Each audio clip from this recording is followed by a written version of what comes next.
नमस्कार, अटेंशन में आपका स्वागत है और मैं हूं मनोज वर्मा। देश के पश्चिम बंगाल, असम समेत 5 राज्यों में चुनावी माहौल गर्म है। इन राज्यों में किसके सिर ताज सजेगा कुछ कहा नहीं जा सकता, लेकिन राजनीतिक दलों के नेता पूरे दमखम के साथ प्रचार में जुटे हैं। इन चुनावों में सबसे खास बात यह है कि मध्य प्रदेश से कई दिग्गज नेता इस चुनावी दंगल में हाथ आजमा रहे हैं। मध्य प्रदेश बीजेपी के कई नेता 5 राज्यों में प्रचार कर रहे हैं। वहीं प्रदेश कांग्रेस के नेताओं को भी जिम्मेदारी सौंपी गई है, लेकिन पार्टी आलाकमान ने सिर्फ प्रदेश से कमलनाथ और दिग्विजय सिंह पर ही भरोसा जताया है। बाकी नेताओं को इन 5 राज्यों के चुनाव से दूर रखा गया है। आज हम इसी पर चर्चा करेंगे, लेकिन उसके पहले देखिए हमारी ये खास रिपोर्ट।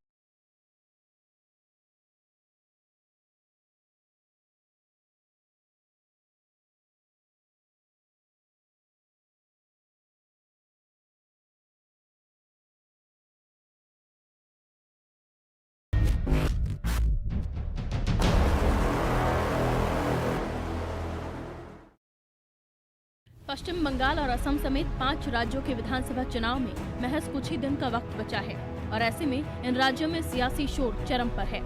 चुनाव में जीत के लिए राजनीतिक पार्टियां हर संभव पैंतरा आजमा रही हैं। चुनावी राज्यों में राजनीतिक दलों के नेताओं का जमावड़ा लगा है।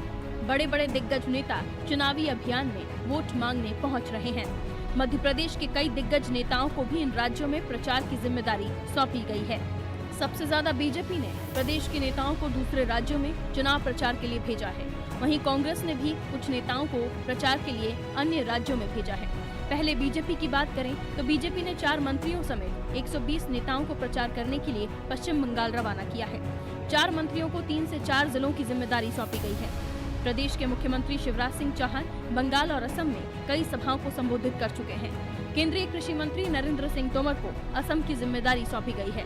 संगठन महामंत्री सुहास भगत को असम का प्रभारी संगठन महामंत्री का दायित्व सौंपा गया है।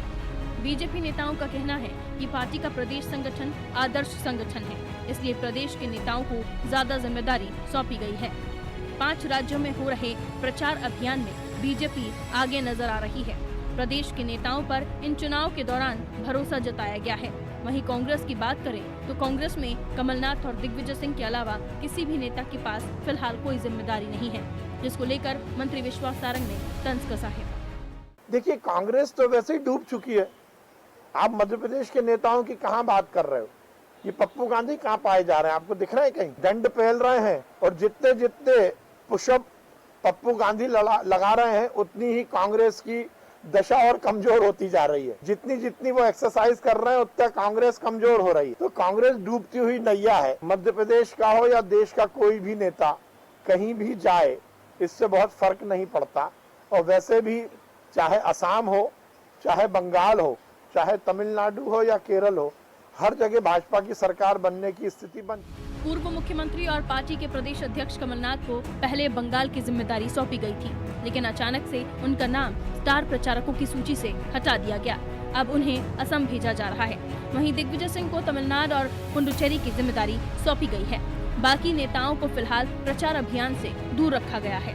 हालांकि पार्टी के नेताओं का कहना है कि पार्टी जरूरत के हिसाब से नेताओं को प्रचार करने की जिम्मेदारी सौंप रही है। वहीं कांग्रेस नेता बीजेपी पर भी तंज कसते हुए नजर आ रहे हैं। भारतीय जनता पार्टी के तमाम नेता मानसिक दिवालियेपन के दौर से गुजर रहे हैं, इसलिए कांग्रेस पार्टी और उनके नेताओं के लिए भ्रम फैलाने में लगे हैं। कमलनाथ जी बंगाल चुनाव के पहले 3-4 चरणों के लिए स्टार प्रचारक हैं। असम चुनाव के लिए कांग्रेस के स्टार प्रचारक हैं। अब क्योंकि मध्य प्रदेश में दमोह उपचुनाव की घोषणा हो गई है, कमलनाथ जी अधिकांश समय दमोह उपचुनाव के लिए देना चाहते हैं, इसलिए 5वें चरण के लिए कमलनाथ जी स्वयं की इच्छा से स्टार प्रचारक नहीं है। लेकिन भारतीय जनता पार्टी भ्रम फैलाने में लग गई है। इससे अच्छा भाजपा को अपने नेता ज्योतिरादित्य सिंधिया की चिंता करना चाहिए। उन्हें कम से कम एक आध राज्य, कुछ नहीं तो पौंडीचेरी में स्टार प्रचारक बना दें, लेकिन किसी तरह से उनके लिए चिंता करें। वैसे कमलनाथ के सामने मध्य प्रदेश के साथ ही असम में भी शिवराज सिंह चौहान चुनौती बनते नजर आ रहे हैं। कमलनाथ असम में शुक्रवार को प्रेस कॉन्फ्रेंस करेंगे और चुनाव मैनेजमेंट पर चर्चा करेंगे, लेकिन शिवराज सिंह चौहान ने गुरुवार को ही वहां धुआंधार प्रचार किया और प्रेस कॉन्फ्रेंस की। शिवराज ने प्रदेश में कर्ज माफी और तमाम मुद्दों को लेकर कांग्रेस और कमलनाथ की जमकर खबर ली। इस दौरान शिवराज ने राहुल गांधी के वो वीडियो भी दिखाए हैं जिसमें राहुल गांधी ने विधानसभा चुनाव के समय मध्य प्रदेश की जनता से वादे किए थे। मित्रों, एक दिन मैंने भोपाल में राहुल गांधी जी को टीवी पे सुना। वो आसाम की जनता को 5 गारंटी दे रहे थे। अब उनकी 5 गारंटी सुन के मुझे मध्य प्रदेश की गारंटी याद आ गई उनकी, जो 2018 में मध्य प्रदेश की जनता को दी थी। मुझे लगा कि असम की जनता को राहुल का सच बताना चाहिए, इसलिए मैं आया हूं। मैं अपनी बात कहूं उसके पहले 2 मिनट का एक वीडियो आपको दिखाना चाहता हूं। जो गारंटी श्री राहुल गांधी ने मध्य प्रदेश में दी थी, वो गारंटी आप देखेंगे और उनका सच क्या है वो मैं आपको दिखाऊंगा। मैं बाद में फिर चर्चा करूंगा। जिस दिन मध्य प्रदेश में कांग्रेस पार्टी की सरकार आएगी, उसके बाद आप 10 दिन गिनना और 10 दिन के अंदर गारंटी करके कह रहा हूं, यहां पे आपका कर्जा माफ हो जाएगा। कांग्रेस पार्टी की सरकार आएगी, आप 10 गिनना, 1 2 3 4 5 6 7 8 9 10। आप देख लेना, चुनाव के बाद 10 दिन के अंदर, मेरी बात सुनने की कोई जरूरत नहीं है, 10 दिन के अंदर किसान का कर्जा माफ हो जाएगा, गारंटी देके कह रहा हूं।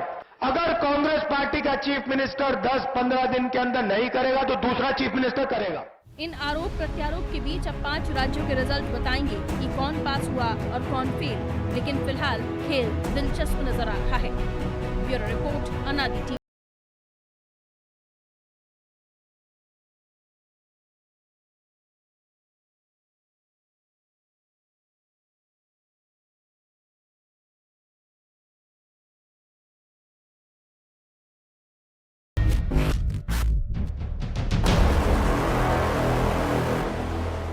एमपी के इस पंच में अभिनीत तमाम मुद्दों पर बात करेंगे और बताएंगे किस किस नेता की जिम्मेदारी कहाँ कहाँ दी गई है, किसको क्या जिम्मेदारी करना है और किसको कहाँ क्या क्या काम सौंपा गया है और कौन कहाँ कहाँ सक्रिय है।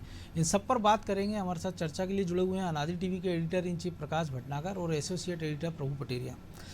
सबसे पहले प्रकाश जी, आपके पास चूँकि हमने कांग्रेस प्रवक्ता को सुना, उसके बाद हमने राहुल गांधी को भी सुना, गारंटी की बात कर रहे थे। तो एक दौर ये है कि नेता कहते हैं हम गारंटी दे रहे हैं, वचन दे रहे हैं, और एक हम देखते हैं कई सारी दुकानों पे लिखा रहता है कि फैशन के दौर में गारंटी की उम्मीद ना करें। तो ये जो गारंटी है ये फैशन के दौर में पहुंच गई, लगता है कि उम्मीद ना करें। जो चुनावी वादे हैं चुनाव के साथ आएंगे जाएंगे, उसके बाद आप भी भूल जाइए, हम भी भूल जाएंगे। तो अब जो सीन बनता दिख रहा है, क्योंकि पश्चिम बंगाल की भी हम देख रहे थे कि कमलनाथ की ड्यूटी लगी थी और उसके पहले जब उपचुनाव हुए थे तब उन्होंने तंज कसा गया था कि ज्योतिरादित्य सिंधिया 9वें नंबर के स्टार प्रचारक है, और जो पहली लिस्ट आई थी बंगाल की उसमें कमलनाथ 11वें नंबर पे थे और दूसरी सूची में बाहर हो गए। कांग्रेस प्रवक्ता कह रहे हैं कि वो दमोह चुनाव में व्यस्त रहेंगे, लेकिन कल ही वो आसाम जा रहे हैं। देखिए मनोज, राजनेताओं की कथनी करनी में तो हमेशा अंतर होता है, वो चाहे कांग्रेस के नेता हों चाहे भारतीय जनता पार्टी के नेता हों। चुनावी भाषण में और वास्तविकता में ज़मीन आसमान का अंतर होता है। तो राहुल गांधी ने जो कहा वो हमने मध्य प्रदेश में देखा है। 10 दिन की कर्ज माफ़ी का ही नतीजा ये हुआ कि 15 महीने में वो सरकार चली गई, और कर्ज माफ़ी के कारण जो आक्रोश किसानों में पनपा उसने भारतीय जनता पार्टी की सरकार को मजबूती दे दी। तो ये हमने जनता का क्या रुख है, नेता क्या कहते हैं, जनता सब समझती है। तो मुझे लगता है एक तो ये हिस्सा है कि आप जनता को कुछ भी भाषण दें, जनता को हकीकत पता होती है कि जो नेता कह रहा है उसकी वास्तविकता क्या है। दूसरी बात है कि कमलनाथ जी कल असम जा रहे हैं। अब वो चाहे असम जाएं, चाहे पश्चिम बंगाल में रहे या ना रहे, या वो दमोह में व्यस्त रहे, दमोह का नतीजा मैं अभी बता सकता हूँ। 2 बार के हारे हुए विधायक उम्मीदवार को आपने कांग्रेस का टिकट दिया। कांग्रेस का संकट जो पहले था, लेकिन कम से उनके नाम में अजय जरूर जुड़ा हुआ है। हाँ, अजय नाम जरूर जुड़ा है, लेकिन अजय नाम भी हारता है। अजय नाम भी चुनाव तो हारता है, हमने देखा है पिछले विधानसभा ये कम से कम ये कि एक अजय जरूर है वो। हाँ, अजय नाम से अजय है, लेकिन चुनाव में जीत पाएंगे या नहीं जीत पाएंगे इसकी कोई गारंटी नहीं। लेकिन जो मेरा आकलन कहता है कि वो 2 बार के हारे हुए कांग्रेस के उम्मीदवार हैं, चुनाव जीत नहीं पाए। चाहे तो जयंत मलैया बीजेपी के साथ सेबोटेज भी करे तो भी मैं आपको कह सकता हूँ गारंटी से कि राहुल लोधी दमोह का चुनाव जीतेंगे। कमलनाथ असम ना जाएं और अगले 17 तारीख तक दमोह में डेरा डाल लें। हालांकि ये उनकी प्रवृत्ति नहीं है, क्योंकि पूरे मध्य प्रदेश में भी जब चुनाव हो रहा था या आंदोलन होता है, वो आमतौर पे घर पे रहना पसंद करते हैं और बाहर बहुत कम मौक़ों पे निकलते हैं। तो वो एक आध रैली सभा करने ज़रूर जाएंगे, लेकिन उनकी व्यस्तता जैसी कोई बात वहाँ पर मुझे नहीं लगता कि होगी। रही बात पश्चिम बंगाल की, तो वो पश्चिम बंगाल के जरूर है कमलनाथ, लेकिन उनका नाता जो है वो वहाँ की राजनीति से कभी रहा नहीं। 40 सालों से तो मतलब वो मध्य प्रदेश से ही जुड़े हुए हैं, और मध्य प्रदेश के भी नहीं है लेकिन छिंदवाड़ा से जुड़े हुए हैं। उनको सुविधाजनक लगा छिंदवाड़ा, और वहाँ उन्होंने एक अच्छे तरह से अपने आप को स्थापित किया। मध्य प्रदेश की राजनीति से उनका इतना ही रिश्ता था, लेकिन 15 महीने 2 साल पहले वो प्रदेश कांग्रेस अध्यक्ष बने, फिर मुख्यमंत्री बने। वो जब उन्होंने खुद ये दायित्व संभाले तो हम देख रहे हैं कि कमलनाथ लगातार असफल साबित हुए हैं। तो मुझे लगता है कि कोई फर्क नहीं पड़ता कमलनाथ पश्चिम बंगाल जाए, चाहे असम जाए, चाहे दमोह में रहे। प्रभु जी, एक और दिलचस्प चीज़ है कि पश्चिम बंगाल की अगर बात करें तो बीजेपी के तमाम बड़े नेता, क्योंकि लगभग 2 चुनाव से हम देख रहे हैं कैलाश विजयवर्गीय की वहाँ मौजूदगी है, इसके बाद नरोत्तम मिश्रा है, मुख्यमंत्री शिवराज सिंह चौहान है, विश्वास सारंग है, अरविंद भदौरिया, ऐसे तमाम सारे नेताओं की नियुक्ति वहाँ की गई। और एक ऐसे जगह जहाँ की बिल्कुल पॉलिटिकल तासीर, चूँकि आप बहुत नज़दीक से वहाँ देख कर आए कि मध्य प्रदेश का जो चुनाव लड़ने का पैटर्न है और पश्चिम बंगाल का जो पैटर्न है, वहाँ की जो भाषा है, संस्कृति है, बाकी सब तमाम चीज़ें एकदम उलट है। उसके बाद भी क्या कारण आप देखते हैं कि मध्य प्रदेश के इन तमाम नेताओं को इतनी बड़ी जिम्मेदारी वहाँ सौंपी है, और इन लोगों ने उसको भरोसे में खरे भी उतरे? क्योंकि हम पिछले रिजल्ट की बात करें विधानसभा, तो बीजेपी 3 सीटों पर थी और आज की तारीख में 2 ही पार्टी नज़र आ रही, और हो सकता है कई सारे सर्वे ये भी कह रहे हैं कि बीजेपी शायद वहाँ सरकार भी बना ले। देखिए मनोज जी, मध्य प्रदेश भाजपा जो है वो एक तरीके से संघ और भाजपा की प्रयोगशाला है। यहाँ पर जो रणनीतियाँ बनाई जाती हैं, जिस तरीके के यहाँ लोग कार्यकर्ता तैयार किए जाते हैं, वो अपने आप में एक मिसाल है जी, कि आप किसी को भी कहीं भी लगा दीजिए। अभी हम जिनको पैकेज में दिखा रहे थे, विश्वास सारंग जो मंत्री अभी बोल रहे थे, इन विश्वास सारंग को मैंने वहाँ देखा, ये सुबह 7 बजे होटल से निकल कर जहाँ पे भी रुके थे, ये अपने क्षेत्र में चले जाते थे, सौंपे गए क्षेत्र में, और देर रात को 12 बजे करीब ये वापस आते थे। बिल्कुल ये स्थिति थी। और हालत ये है कि सिंगूर में जहाँ के ये प्रभारी हैं, इनको 4 सीटें मिली हुई हैं, 2 जिलों के प्रभारी हैं ये वहाँ पर। तो सिंगूर में प्रत्याशी को लेकर जो नाराजगी थी, तो प्रत्याशी बदलने की मांग को लेकर भारतीय जनता पार्टी के कार्यकर्ताओं ने विश्वास सारंग का घेराव कर लिया था अपने कार्यालय में। बिल्कुल। तो आप ये देखिए कि एक बाहरी व्यक्ति यदि है तो उस पर कितना भरोसा है भाजपा के कार्यकर्ताओं को। ये एक अपने आप में मिसाल है वहाँ की, कि यहाँ के लोग जो गए हैं उन लोगों से ऐसे रच बस गए हैं, ऐसे घुल मिल गए हैं, इस तरीके से उन लोगों ने वहाँ पे लोगों से साथ काम करना शुरू किया है कि उनको लगता है कोई अपना ही आके खड़ा हुआ है। भले भाषा की बैरियर होगा कई जगह पर, लेकिन उसके बावजूद ये लोगों के कामकाज में कहीं कोई फर्क नहीं आया है। और यदि बड़े नेताओं सीधा संवाद तो हो रहा है, भले उसमें भाषा एक कारक हो सकती है। यदि बड़े नेताओं की बात करें तो कैलाश विजयवर्गीय 7 साल से वहाँ काम कर रहे हैं, अरविंद मेनन को 4 साल वहाँ पर काम करते हुए हो गए। और इसी का परिणाम है मनोज जी, देखिए कि जो जिनको लगाया गया उनकी मेहनत है कि जहाँ भाजपा थी ही नहीं, जैसा अभी आप भी बता रहे थे कि पिछले विधानसभा क्योंकि आंकड़े बिल्कुल गवाह है, निश्चित तौर पर बिल्कुल। और लोकसभा में वो 145 सीटों पर एक अपनी उपस्थिति 1 नंबर पर दर्ज कराने 18 सीटें जीती और 3 सीटें ऐसी हारी जो 5000 से कम के अंतर। ये जो है ये भारतीय जनता पार्टी की काम करने का तरीका है। उनने जहाँ पर कि पहले CPM का कैडर हुआ करता था, फिर ममता ने जहाँ अपना कैडर खड़ा किया, वैसी पथरीली जमीन में जो कहीं पर जहाँ पर भाजपा के लिए कोई गुंजाइश दिखती नहीं थी, वहाँ पर भाजपा ने अपना कैडर खड़ा कर लिया और कांग्रेस साफ है। बिल्कुल। मैंने जब वहाँ देखा तो वहाँ पर लाल झंडा कहीं कहीं ही दिखता है, और वो भी गिनी चुनी बहुत थोड़ी मात्रा में दिखता है। लेकिन कांग्रेस का जो झंडा है वो तो मुझे 5 दिन की यात्रा में कहीं दिखाई ही नहीं दिया पश्चिम बंगाल में। तो आप ये अंदाजा लगा सकते हैं कि कमलनाथ वहाँ क्यों जाने से बचे। और अब तो लोग तंज भी कस रहे हैं कि शायद 2 मई के बाद जो लाल रंग है केरल उसको छोड़ दें तो पश्चिम बंगाल में शायद वो ट्रैफिक सिग्नल में ही दिखेगा। जी, वहाँ जो नीले सिग्नल, नीले जो साइन बोर्ड वगैरह लगे उनका सबका कलर भगवा हो जाएगा, ऐसा वहाँ के लोग ही कहते हैं। और जहाँ तक कमलनाथ की जो बात करें मनोज जी, कमलनाथ के पश्चिम बंगाल से भागने का एक और कारण जो मुझे समझ में आता है, आप 28 सीटों के उपचुनाव जो मध्य प्रदेश में हुए थे उस पर देखिए, फोकस कीजिए। वहाँ पर क्या कमलनाथ को कहा जा रहा था, बंगाली बाबू, बंगाल का काला जादू। तो ये जो भारतीय जनता पार्टी की तैयारी पहले से थी कि कमलनाथ को यदि वहाँ लगाया जाता है तो वो उसको वहाँ कैश कराएगी। बिल्कुल। तो शायद ये कांग्रेस को भी समझ में आ गया कि कमलनाथ की उपयोगिता तो वहाँ कुछ है नहीं, क्योंकि कमलनाथ जी तो ऐसे हैं कि वो जो है फौरी तौर पर जाते हैं, केवल प्रतीकात्मक हैं वो।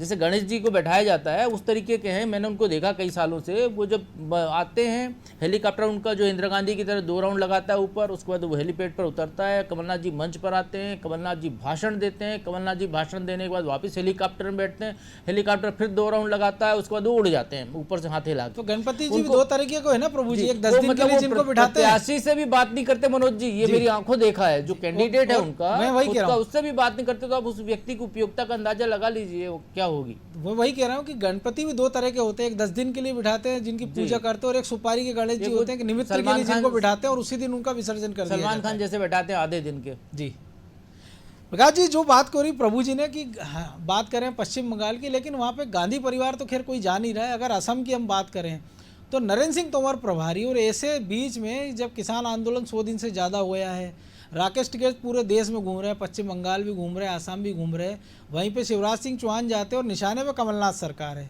कोई एक रणनीति देखते हैं कि कमलनाथ के आने के पहले एक मंच तैयार कर दिया उन्होंने ताकि वो जाएं तो नरेंद्र सिंह तोमर को कोई दिक्कत ना दें, सुभाष भगत के लिए कोई परेशानी खड़ी ना करें, और यहाँ तक कि वो जो पड़ोसी राज्य के उनके मित्र हैं शायद भूपेश बघेल, वो उनसे ज़्यादा प्रभावी भूमिका में असम में। देखिए, निश्चित तौर पे छत्तीसगढ़ जो है वो पुराने बंगाल से लगा हुआ हिस्सा है। उड़ीसा, बिहार, बंगाल ये कभी एक ही हुआ करता था, तो उसका एक पड़ोसी राज्य है। काफ़ी सारे बंगाली जो है छत्तीसगढ़ में रहते हैं, तो मुझे लगता है कि वो ठीक है, भूपेश बघेल की तो उपयोगिता है, लेकिन कमलनाथ की तो मैंने पहले भी बोला था। दूसरी बात, शिवराज सिंह चौहान अगर वहाँ प्रचार करने जा रहे हैं तो उन्होंने कमलनाथ को टारगेट नहीं किया, उन्होंने राहुल गांधी का सच बताया है कि किसानों से कर्ज माफ़ी के वादे का मध्य प्रदेश में क्या हुआ। तो एक जो वादे अगर वो वहाँ इस तरह के कर रहे हैं तो उसकी सच्चाई बताने के लिए शिवराज सिंह चौहान वहाँ गए। रही बात सुहास भगत या नरेंद्र सिंह तोमर या कैलाश विजयवर्गीय को मध्य प्रदेश का कोई कांग्रेसी नेता वहाँ जाके परेशान कर लेगा, तो बहुत हास्यास्पद बात है मनोज जी। सबसे मध्य प्रदेश के कांग्रेस बीजेपी के नेता इतने पार्टी की वर्किंग को लेकर इतने समृद्ध हैं कि जहाँ जहाँ जिन जिन राज्यों में भारतीय जनता पार्टी का बहुत मजबूत संगठनात्मक ढांचा नहीं है, चाहे आप हरियाणा का उदाहरण लो तो हरियाणा में को कैलाश विजयवर्गीय को प्रभारी बनाया गया था, मध्य प्रदेश के कार्यकर्ता गए और वहाँ चुनाव जीत के आए। उड़ीसा को देख लो, उड़ीसा में वोट नहीं है, तो उड़ीसा में मध्य प्रदेश से चाहे अरविंद भदौरिया हो, चाहे जो सह कार्यालय मंत्री थे राजेंद्र सिंह, उन लोगों को वहाँ पे व्यवस्थाएं कार्यालय की कैसी होती है ये बताने के लिए मध्य प्रदेश से भेजा गया था।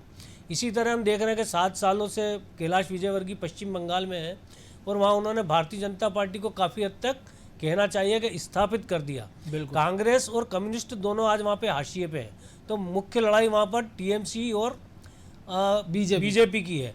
अगर कांग्रेस ने या कम्युनिस्टों ने जरा सा भी जोर मारा यदि वहाँ पे, तो मुझे लगता है कि फिर वो भारतीय जनता पार्टी के लिए फायदेमंद होगा। एक उदाहरण हमारे पास मणिपुर पर है, क्योंकि अगर हरियाणा तो ठीक है, राजस्थान दिल्ली से लगा था जब बीजेपी की सरकारें रही है, उत्तर प्रदेश से भी, लेकिन मणिपुर जहाँ बीजेपी का कभी खाता नहीं खुला, प्रहलाद पटेल प्रभारी बनते और सरकार बन जाती है। तो सबसे बड़ा तरीका यही है। अब दूसरी बात है कि भारतीय जनता पार्टी ने अपने दरवाजे सभी लोगों के लिए खोल रखे हैं, पार्टी अपना लगातार विस्तार कर रही है। देखिए, कांग्रेस की उपस्थिति तो पूरे देश में है, उसकी पहचान भी पूरे देश में है, उसका संकट उसका नेतृत्व है, उसका संगठन है, खुद उसका संगठन उसके ऊपर बोझ है।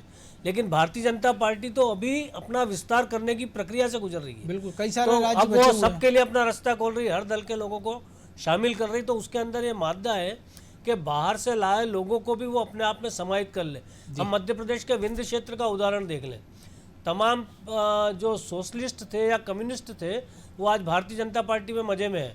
अभी विधानसभा उपाध्यक्ष गिरीश गौतम जो बने हैं, अध्यक्ष जो बने हैं, तो उनका जो पृष्ठभूमि है वो कम्युनिस्ट नेता की है। बिल्कुल प्रभु जी, पृष्ठभूमि की बात है, लेकिन एक और चीज़ है कि कांग्रेस पूरी ये कह रही है कि कमलनाथ को चूंकि दमोह की जिम्मेदारी है, इसलिए पश्चिम बंगाल या असम बाद में जाएंगे 4थे-5वें चरण में, तो वो अकेले ऐसे नेता हैं कि जो दमोह जिता लेंगे, क्योंकि दूसरे बड़े नेता हैं दिग्विजय सिंह, उनको दक्षिण भारत में भेज दिया गया। और ऐसी जगह अगर तमिलनाडु का प्रभारी है तो जहाँ उनको केवल 20 सीटें मिली हैं, और दूसरा पुडुचेरी, जहाँ के जितने सर्वे आ रहे हैं वो ये बता रहे हैं कि कांग्रेस वो अपना आखिरी गढ़ जो है दक्षिण का वो खोती नजर आ रही है। तो क्या किसी रणनीति के तहत कमलनाथ ने उनको वहाँ भिजवा दिया है कि वो मध्य प्रदेश में आराम से कुछ महीने कम से कम सुकून में रहें? देखिए मनोज जी, कमलनाथ वो नेता हैं कांग्रेस के कि जब जिनके बारे में दिल्ली के अखबारों में या दिल्ली के मीडिया में आता है कि कमलनाथ दिल्ली आकर में अहमद पटेल की जगह लेने का प्रयास करके असफल हो गए हैं और उस जगह को भरने से इनकार कर दिया गया कमलनाथ को वहाँ बिठाकर, तो उनके लोग यहाँ पर चिल्लाना शुरू कर देते कि कमलनाथ जी ने कहा कि मैं मध्य प्रदेश छोड़कर कहीं नहीं जाऊँगा, मैं अंतिम सांस तक मध्य प्रदेश में रहूँगा, मध्य प्रदेश ही मेरी माँ है, अंतिम सांसों तक मध्य प्रदेश की सेवा करूँगा। तो इस तरीके का कमलनाथ का अपना पूरा नेटवर्क है। उंगली कटाकर शहीद हो रहे हैं। उनको ना तो इधर ठौर है ना उधर ठौर है जी। उनको केवल वो जो बंगला उनको मिला हुआ सीएम हाउस के सामने वाला, उसी बंगले में उनको ठौर है। उस बंगले में भी वो अभी रहना शुरू किया उन्होंने, जब मुख्यमंत्री पद से हटे हैं या सरकार बनाने वो आए थे, उसके पहले कभी उस बंगले के अंदर भी नहीं गए। तो वो कमलनाथ है जिनको ना तो अपने जगह से मोह है। वो छिंदवाड़ा में भी प्रवासी पक्षी की तरह आते थे, मूलतः दिल्ली में रहते थे, अभी भी वो दिल्ली में ज़्यादातर समय गुजारते हैं। तो वो मध्य प्रदेश से तो उनका कोई सरोकार है नहीं। लगभग यही स्थिति उनकी पूरी कांग्रेस पार्टी को लेकर है। प्रदेश कांग्रेस कब क्या करेगी इसको लेकर उनको कोई मतलब नहीं। आज ही की एक खबर बड़ी चौंकाने वाली खबर है कि अब जब दमोह का चुनाव सिर पर है तो कांग्रेस एक अपने प्रदेश कार्यालय में एक कॉल सेंटर बना रही है, जहां से वो किसानों की समस्याओं का निराकरण और निगरानी करेगी। किसानों की क्या क्या समस्याएं पूरे प्रदेश में। अरे जो फील्ड पे लड़ने का मुद्दा है, विपक्ष का दायित्व होता है कि सड़क पर उतरकर संघर्ष करे। बिल्कुल। तो कॉल सेंटर बनाएंगे, वहाँ कमलनाथ जी तो बैठने सर, कोई नेता बैठेगा नहीं, 2-3 कार्यकर्ताओं को बैठा देंगे और गेहूं की खरीदी कैसे हो रही है। तो एक तरीके से शिवराज जी की मदद कर रहे हो आप कि शिवराज जी को अपना जो नेटवर्क कॉल सेंटर बनाना था कि कहीं पर भी गेहूं खरीदी कोई शिकायत आए उपार्जन की तो वहां पर फ़ोन करें। तो आपने कॉल सेंटर बनाए, आप सूची जारी करेंगे, आप मीडिया को देंगे, सरकार की मदद कर रहे हो आप। तो कमलनाथ जी पूरी तरह जो है शिवनाथ नदी की तरह बह रहे हैं। वो कहीं पर भी सरकार को खतरे में डालना नहीं चाहते हैं। इसलिए जो भटनागर जी कह रहे हैं, जिसका जिक्र आप लगातार पहले भी करते रहे, जो भटनागर जी कह रहे हैं वो बिल्कुल सही है कि कमलनाथ जी हैं तो दमोह में कांग्रेस की हार बिल्कुल तय है। मतलब उसको बिल्कुल झुटलाया नहीं जा सकता है। वो जो है भारतीय जनता पार्टी का कोई नुकसान होते हुए नहीं देख सकते कमलनाथ जी। ये स्थिति आज की जो दिखाई दे रही है, तो उनके जो समर्थक हैं जो अभी उनका नाम ले रहे हैं, मनोज जी ये भी एक आश्चर्य की बात है कि जो अभी कमलनाथ की तारीफ कर रहे हैं, यदि ये पीसीसी चीफ से हट जाते हैं तो आप देखिएगा यही उनके खिलाफ काला झंडा लेकर निकलने वाले लोग होंगे। बिल्कुल। ये कांग्रेस की एक और दिलचस्प चीज है प्रभु जी, आज ही एक बयान आया चंद्र प्रभाष शेखर का। उन्होंने जैसे पहले कांग्रेस या कमलनाथ कहते थे कि बीजेपी के इतने विधायक हमारे संपर्क में, फिर अभी जब सरकार चली गई सज्जन सिंह वर्मा कह रहे थे कि 40 विधायक बीजेपी के उनके संपर्क में, और अब चंद्र प्रभाष शेखर ने फिर कहा कि बीजेपी के कई सारे नेता हमारे संपर्क में। और उसके कुछ घंटे बाद खबर आती है कि सिद्धार्थ मलैया ये कहते हैं कि मैं चुनाव नहीं लड़ूंगा, मैं बीजेपी की मदद करूंगा। तो ये क्या जो अलार्मिंग सिस्टम एक होता है कि तूफान के लिए, सुनामी के लिए, तो ये वो अलार्मिंग सिस्टम है जो बार बार शिवराज जी को आगाह कर देते हैं कि अब ये होने वाला है, आप देख लीजिए। मनोज इसको उल्टे नजरिए से देखिए आप जी। कमलनाथ जी जब कहते थे कि बीजेपी के 22-24 विधायक उनके संपर्क में, तो पहली किस्त में 22 कांग्रेस के विधायक भाजपा में चले गए थे और फिर उसके बाद 6 और चले गए। बिल्कुल। ये वो बता रहे थे कि हमारे इतने जाने वाले हैं। आप इसको उल्टा पकड़ने की कोशिश कीजिए। चंद्र प्रभाष शेखर कुछ कह रहे हैं तो आप ये मान के चलिए कि दमोह चुनाव के बीच में कांग्रेस से कुछ और लोग जाने वाले हैं। ये मतलब एक नया संकेतक आप जिसको बता रहे हैं। संकेतक है उनका कि वो ये बता रहे हैं कि हम कैसे उनकी मदद कर सकते हैं। उनको आगाह करते हैं वो पूरी तरह, और फिर उसके बाद इशारा करते हैं और फिर वहाँ भेज देते हैं अपने लोगों को। तो ये इस तरीके का एक सिस्टम पूरा चल रहा है। क्योंकि दमोह चुनाव में जो मलैया का फैक्टर है, तो अनादि टीवी लगातार पहले दिन से ये कह रहा है। बिल्कुल। जब सिद्धार्थ मलैया ने भोपाल में आकर प्रेस कॉन्फ्रेंस की तो उस दिन से ये कह रहा है कि सिद्धार्थ मलैया जयंत मलैया के बेटे हैं। जयंत मलैया भाजपा के बहुत पुराने कार्यकर्ता हैं, तो कभी भी पार्टी से बगावत करके ना तो खुद चुनाव लड़ेंगे ना अपने बेटे को लड़ने देंगे। बिल्कुल। तो ये स्थिति है। भीतरघात भी वो कर सकते हैं, लेकिन भीतरघात भी वो करेंगे नहीं। लेकिन आरोप उन पर भीतरघात का लगना तय है जीतने के बावजूद भी। बिल्कुल। क्योंकि उनके बेटे ने मुखरता दिखाई है। तो इस तरीके से भारतीय जनता पार्टी का जो कार्यकर्ता तैयार होता है तो वो बिल्कुल बगावत करने के मूड में नहीं रहेगा, खुलकर तो कभी भी नहीं करेगा। तो कांग्रेस उनकी ही मदद कर रही है भाजपा की। प्रकाश जी, कांग्रेस तो भाजपा की मदद कर रही है, लेकिन एक और सवाल ये है कि हमने देखा कि 3 चुनाव, अगर ये तीसरा चुनाव इसको कहें, कि कैलाश विजयवर्गीय पहले लोकसभा फिर विधानसभा और विधानसभा में सक्रिय पश्चिम बंगाल में। हर बार ये कहा जाता है कि उनकी बड़ी नज़दीकी दिल्ली में, शायद मध्य प्रदेश में उनको नई जिम्मेदारी मिलेगी। नरोत्तम मिश्रा की बात करें कि उनको लोकसभा में प्रभारी बनाया जाता है, अच्छे नतीजे आते हैं। विधानसभा में उत्तर प्रदेश में भेजा जाता है, उन सीटों पर अच्छे नतीजे आते हैं। अब वो पश्चिम बंगाल में भी प्रचार कर रहे हैं और अगले साल फिर उत्तर प्रदेश में चुनाव है। तो मध्य प्रदेश में क्या इन दोनों नेताओं के लिए कोई वैकेंसी आप देख रहे हैं? और तीसरा नाम प्रहलाद पटेल भी है, क्योंकि चौथे नरेंद्र सिंह तोमर फिलहाल दिल्ली में अच्छी भूमिका में। मनोज, अभी तो शिवराज जी के बारे में इस तरह की कोई संभावना दूर दूर तक दिखाई नहीं दे रही। नहीं, मैं तो बाकी इनके लिए भविष्य के लिए और पूछ रहा विकल्प पे विचार करें। दूसरी बात कि जब शिवराज सिंह चौहान को मुख्यमंत्री बनाया गया था जी तो शिवराज सिंह चौहान ने ऐसा कुछ भी नहीं किया था कि वो किसी राज्य में चले गए थे। वो मध्य प्रदेश में 6 महीने प्रदेश कांग्रेस अध्यक्ष व बीजेपी के अध्यक्ष रहे थे और उसके बाद मुख्यमंत्री बन गए थे। बिल्कुल। तो ये भारतीय जनता पार्टी का मुख्यमंत्री तय करने का पैमाना बहुत अलग टाइप का है। उसके लिए आप ये नहीं कह सकते। कैलाश जी तो फिर कब के बन चुके होते, हरियाणा में सफलता दिलाई, संगठन में लगातार अच्छा काम कर रहे हैं, अमित शाह से उनकी बहुत अच्छी ट्यूनिंग है, नरोत्तम मिश्रा भी बहुत अच्छे वर्कर हैं भारतीय जनता पार्टी के और वो भी बहुत अच्छा काम कर रहे हैं। लेकिन अच्छा काम कर रहे हैं और पार्टी उनकी कहाँ उपयोगिता समझेगी। बिल्कुल। अभी शिवराज सिंह की उपयोगिता एज ए मुख्यमंत्री हमने देखा कि पिछली बार भी काफ़ी लोग सहमत नहीं थे, लेकिन पार्टी के आला कमान को लगा कि कठिन परिस्थितियां हैं और इसमें शिवराज सिंह चौहान ही मुख्यमंत्री के तौर पे आना चाहिए। तो उपचुनाव में जो 25-28 सीटों के उपचुनाव हुए थे उसमें शिवराज सिंह चौहान ने अपनी सार्थकता साबित कर दी थी। बिल्कुल। हालांकि पूरी पार्टी उनके पीछे एकजुट थी और अभी भी जब भी आप देखेंगे तो चाहे आप नरोत्तम मिश्रा की बात करें, चाहे कैलाश विजयवर्गीय की बात करें, किसी की भी बात करें, जब लड़ने का समय आएगा तो ये सारे एक होके सामने वाले से लड़ेंगे। तो ये एक बहुत बड़ा अंतर है। बिल्कुल, निश्चित तौर पर बड़ा अंतर। और बीजेपी के जो कैडर है उससे कांग्रेस को शायद इस चुनाव में भले जीत न मिले, कम से कम ये तो सीख लें कि संगठन में काम कैसे किया जाता है। बहरहाल आप दोनों का बहुत शुक्रिया। तो निश्चित तौर पर बीजेपी कांग्रेस के नेताओं का बिल्कुल एक जोर आजमाइश कह रहे हैं कि दूसरे राज्यों में चल रही है। बीजेपी के तमाम सारे नेता इस रण में कूदे हुए हैं और कांग्रेस के लिए सीखने का अवसर है, क्योंकि पिछली बार जिस तरीके से उन्होंने सरकार बनाते बनाते रह गए, बाउंड्री पर आए, बहुमत के लिए सरकार तो बना ली थी, फिर 15 महीने में सरकार चली गई। उपचुनाव में मौका था लेकिन वो गवा दिया। अब नगरीय निकाय के चुनाव होना और उसके बाद फिर विधानसभा चुनाव की तैयारियां शुरू हो जाएगी। इस बीच उनको बीजेपी से कम सीखना चाहिए, क्योंकि कांग्रेस का संगठन पूरे देश में है कि उस संगठन को नीचे तक कैसे ले जाया जाए। क्योंकि बीजेपी जब हमने देखा पिछले 5 साल पहले 3 सीटों के साथ वो विधानसभा चुनाव की टैली में सबसे नीचे नज़र आती थी और आज तमाम सर्वे बता रहे हैं कि वो नंबर 2 में है या शायद सरकार भी बना सकती है। आसाम का उदाहरण है हमारे सामने, केरल में जहाँ उन्होंने पिछली बार खाता खोला और जहाँ अभी खबरें आ रही है कि शायद पुडुचेरी में भी एनडीए की सरकार बन जाए। तो कांग्रेस के पास एक मौका है और एमपी का पंच। अटेंशन में आप इतना ही, मुझे दीजिए इजाज़त और आप देखते रहिए अनादि टीवी।